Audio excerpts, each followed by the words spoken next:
2 मिनिटाच्या बाईटमध्ये त्यांच्याकडूनच जाणून घेऊया की त्यांचं नाव, त्यांचं गाव आणि त्यांचं कर्तृत्व आज जगाच्या समोर, या भारताच्या समोर एक आदर्श, त्यांचा असं आदर्शवत कर्तृत्व आहे. आणि ज्या बेसबॉल स्पर्धेमध्ये भारताचं ते नेतृत्व करतात त्याच्याविषयी आपण यांच्याच तोंडून जाणून घेऊया. आणि या भारताच्या कन्येविषयी, महाराष्ट्राच्या कन्येविषयी, बारामतीच्या कन्येविषयी आपण त्यांच्या तोंडूनच जाणून घेऊया. मॅडम, आपला सर्वात परिचय थोडक्यात सांगा की आपण काय होता आणि आज आपल्या खेळाच्या कर्तृत्वाच्या ह्याच्यावरती जे तुम्ही गरुड झेप घेतलेली आहे त्याच्याविषयी आमच्या दर्शकांना काय सांगा? नमस्कार, भारतीय बेसबॉल संघाचे कर्णधार.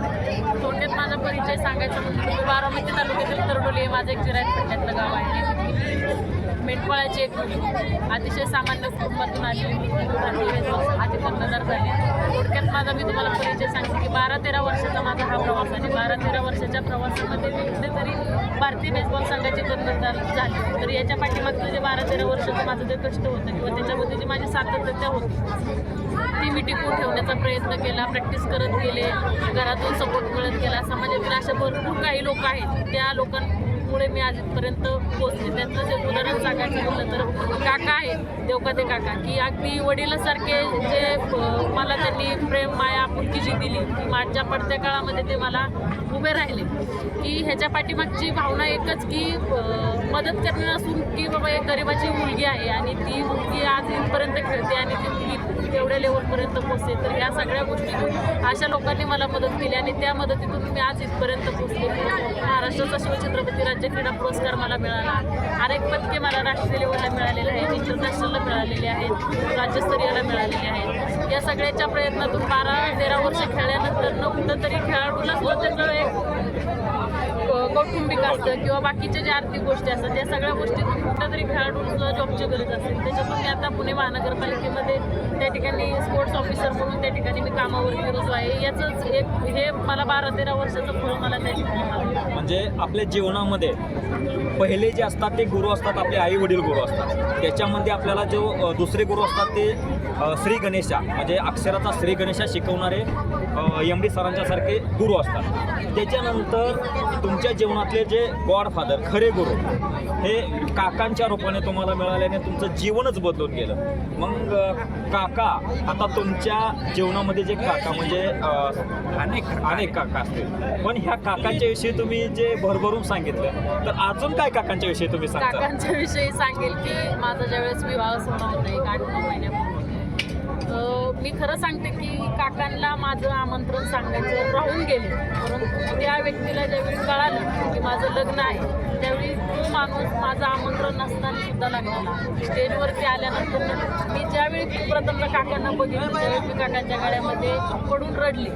कारण ते ह्याच्या पाठीमागचे जे आपलं प्रेम, माया जे आहे ते त्यांनी मला, जे आपलं लॉकडाऊन होतं, कोरोना होता, त्या काळामध्ये त्यांनी मला जे म्हणजे थोडक्यात असं की आनंदाच्या भरामध्ये तो आनंदोत्सव होता, एक शुभविवाहाचा सोहळा होता आणि त्या शुभविवाहाच्या सोहळ्यामध्ये काही गडबडीमध्ये जे आपले गुरु आहेत त्यांना तुम्ही विसरला, पण गुरु तुम्हाला विसरले नाहीत आणि ते तुम्हाला शुभाशीर्वाद देण्यासाठी त्या मंडपाच्या स्टेजवरती पोचले.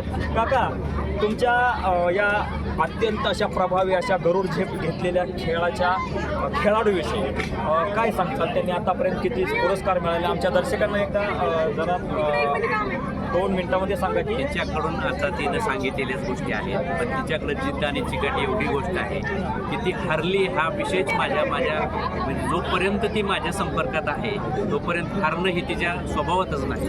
जे काय असेल ते जिंकणंच आहे. हजारो अडचणीवरती मात करून जिंकणे हेच ध्येय गाठणारी एक समाजातली उत्कृष्ट मुलगी म्हणून मी तिच्याकडे. तर थोडक्यात आपला जे आमचे MD दड सर आहेत, जे कराड पाटण शिक्षक बँकेचे आज ते व्हाईस चेअरमन आहेत. 72 वर्षानंतर मान तालुक्याला फार मोठी सुवर्ण संधी मिळालेली आहे. तर MD दड सर या खेळाडूविषयी थोडंसं 2 मिनिटात सांगतील. नमस्कार. खरं तर आज आपण बघतोय तरुण पिढींच्या पुढे आपल्याला आदर्श आयडॉल जर शोधायचे असतील तर त्यातल्या एक आयडॉल म्हणावं तर त्या रेश्माताई पुणेकर असतील.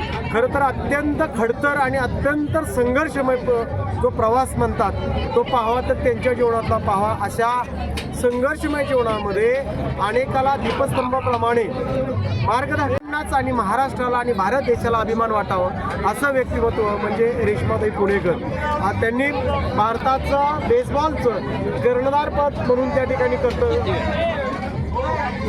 6 वेळा कर्णधारपद म्हणून त्या ठिकाणी त्यांनी काम केलेलं आहे. एवढंच नव्हे तर अनेकदा भारताला मेडल मिळवून देण्यामध्ये, महाराष्ट्राला अनेक मेडल मिळवून देण्यामध्ये खूप मोठी कामगिरी केली आणि सर्वसामान्य कुटुंबामध्ये